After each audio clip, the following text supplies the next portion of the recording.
Buen día, estimados participantes. Nos encontramos ahora en el tema 2 de la unidad 1 del curso Procesos Cognitivos, titulado Atención y Memoria. Muy bien, veamos esta imagen. Es una pequeña tarea, en este caso no es pupiletras, sino numeriletras, donde te solicitan rodear con un círculo los números 3 y 5 y subrayar los números 6. Tienes 1 minuto y medio para realizar esa tarea. Una vez que has terminado, reflexiona sobre lo siguiente. ¿Cuáles fueron las acciones necesarias para realizar de manera eficiente la tarea solicitada? ¿Pensaste en alguna estrategia?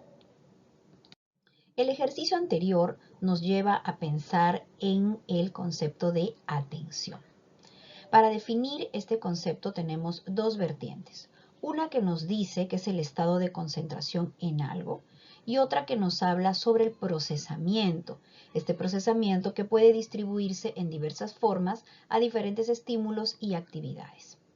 Citemos aquí la definición de Sternberg en su clásico libro Procesos Cognitivos del año 2011, donde nos dice lo siguiente, comillas, la atención es el medio por el cual procesamos de manera activa una fracción limitada de la enorme cantidad de información a la que tenemos acceso por medio de los sentidos, de nuestros recuerdos almacenados y de los otros procesos cognitivos. Entonces vemos dos aspectos, dos vertientes de la atención. Por un lado, la selección de información y por otro lado, la reducción del tiempo necesario para responder ante un evento no esperado. Ahora bien, ¿cuáles son las funciones de la atención? ¿Para qué nos sirve? ¿Para qué tenemos este proceso? En primer lugar, nos orienta hacia estímulos concretos para poder enfocarnos a detalle en él. Además, la detección de eventos sensoriales y de contenidos en nuestra memoria, lo que hacía referencia Sternberg en la definición que hemos mencionado anteriormente. No solamente prestar atención a los estímulos externos concretos, sino también a ciertos contenidos internos. Por último, mantenernos en estado de alerta durante la ejecución de una tarea. ¿Cómo es que nuestra atención se dirige hacia los objetos o hacia los contenidos internos? Tenemos la siguiente clasificación. Una primera clasificación que dice que sería en función de la estructura de los estímulos externos y en función de las condiciones personales del sujeto. La estructura de los estímulos externos tendría las siguientes características. Serían los siguientes factores que influyen en que nos orientemos o no hacia un objeto. Su intensidad, magnitud, color, su novedad y su momento de presentación. En cuanto a las condiciones personales del sujeto, nos orientaríamos hacia una situación, un contenido, hacia un objeto en función de nuestros intereses, de nuestras necesidades o de nuestras expectativas.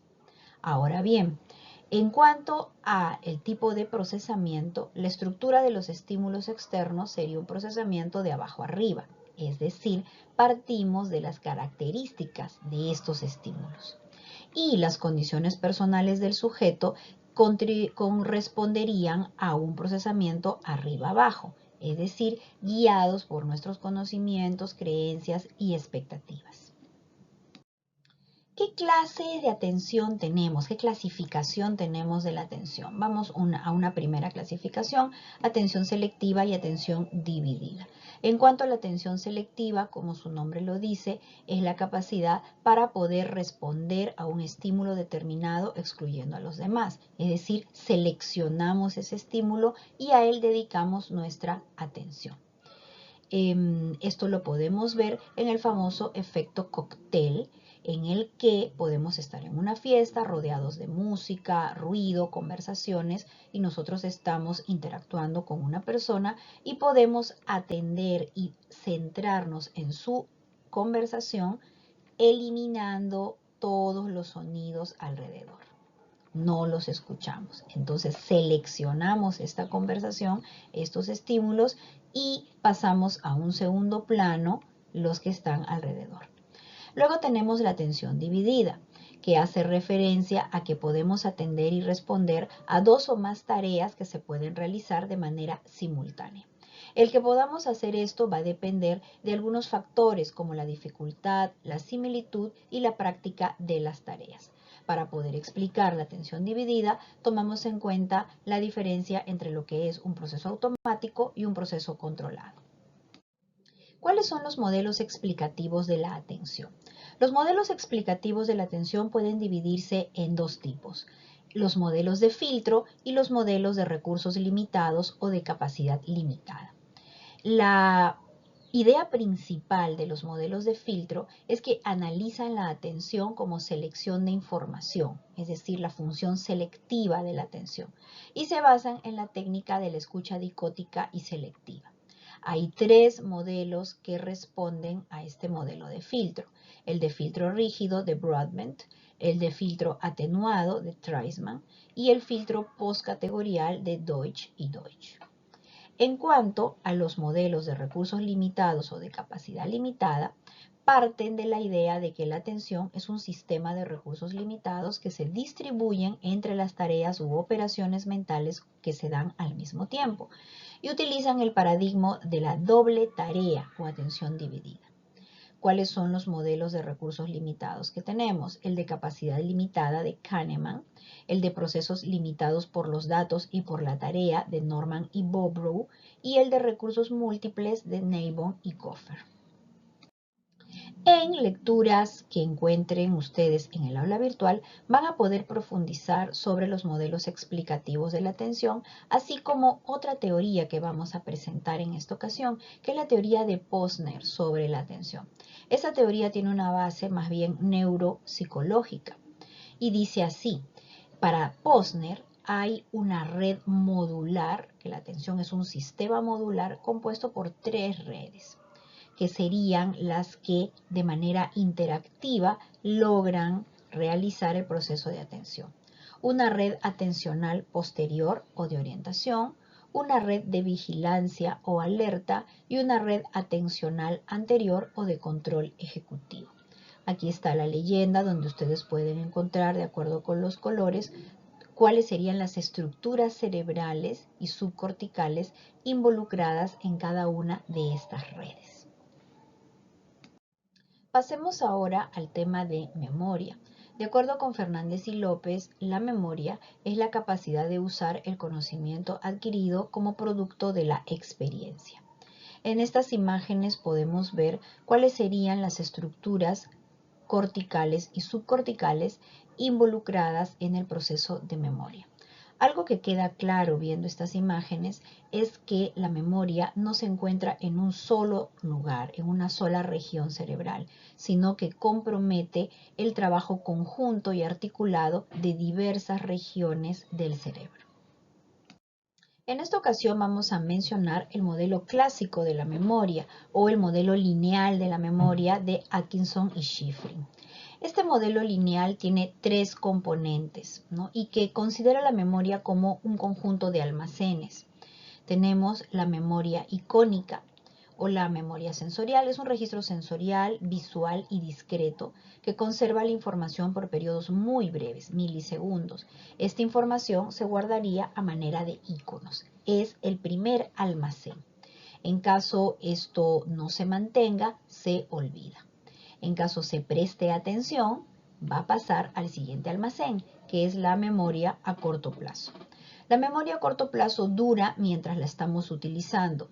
El material que se esté registrando allí permanece alrededor de 30 segundos y se almacena más de manera acústica que visual.